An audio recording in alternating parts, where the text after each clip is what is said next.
Okay, Robert, you're our resident expert on outer space stuff. How many confirmed planets do you think are in our galaxy? You know, that's a good question, Kristen. The Milky Way is thought to hold at least 100 billion planets. And about 17 billion of those are roughly the size of our Earth. And check this out. 1 in every 6 of our galaxy stars have planets revolving around them. As far as confirmed planets go, though, I don't know, a couple hundred? Pretty close. As of this recording, NASA has confirmed 962 of those 100 billion planets. We used to think that they were rare, but since we launched the Kepler Space Telescope, we're finding more planets every day, especially ones with water on them. And what we've also learned is that these planets don't need to be as perfect as we once thought to sustain life. Until around 30 years ago, we thought that all life on Earth needed energy from the sun and couldn't survive in extreme temperatures, and we were so wrong. Indeed, we explored hydrothermal vents on the ocean floor and discovered clams, crabs, and giant tube worms. The latter survive through bacteria in their tissue that helps them derive energy from the water, subsequently feeding other animals in the process. What this potentially means is that life could exist in similar extreme environments on other planets or moons. So armed with these assumptions about alien biology, to next find alien life, we've got to go planet hunting. Traditionally, we've looked for something like Earth, rocky, watery, and orbiting a star in what's called the Goldilocks zone because it's not too hot and not too cold. It's got to be just right. But we've discovered 3 things about planets that make it much more likely that there's more life out there. First, there's water. Water's not as rare as we thought. Take Mars, for example. Scientists found water there just back in 2011. Or there's Jupiter's moon, Europa. It's a freezing atmosphereless mess bombarded by radiation. But we also think it has a deep ocean under its icy exterior that could have hydrothermal vents similar to the ones on Earth, spewing chemicals and nurturing strange marine life.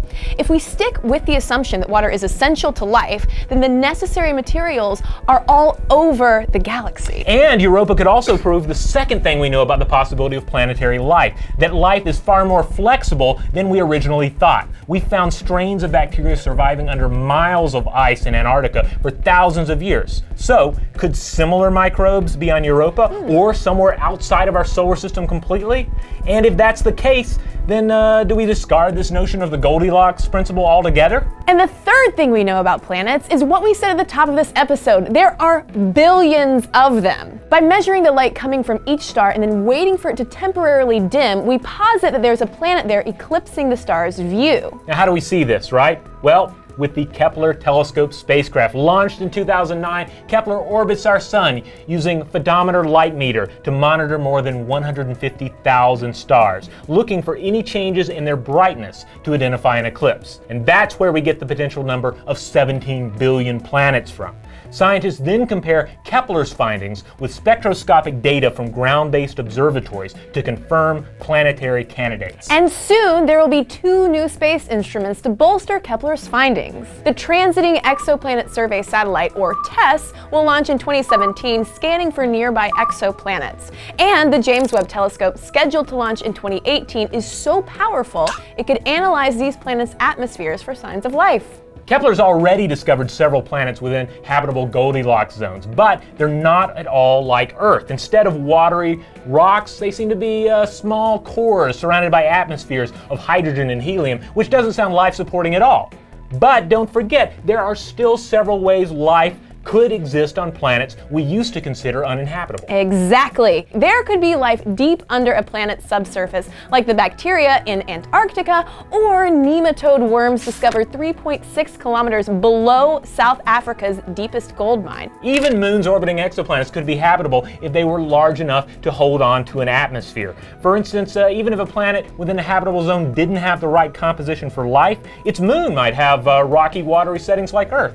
Kind of like Endor in Return of the Jedi, you know, with the Ewoks? I don't know what you're talking about, Kristen, but as we've seen, the previously established rules for life-sustaining planets are diminishing as we gather more and more information about the universe. However, this brings up the good old Fermi Paradox, established by Enrico Fermi back in 1950. If alien life, or even civilizations, exist in the Milky Way galaxy, Why haven't we detected them yet? Why indeed? This is just a high-level look at the basics for searching for alien life, and you can spend anywhere from hours to a lifetime researching all of the variables involved. So what do you think? Is alien life possible? And why haven't we found it yet? And if we do, what will it look like? Let us know in this video's comments, or hey, share your ideas with us on Facebook, Twitter, or Tumblr. You'll also find more videos like this one if you subscribe to our channel, or visit us at BrainStuffShow.com.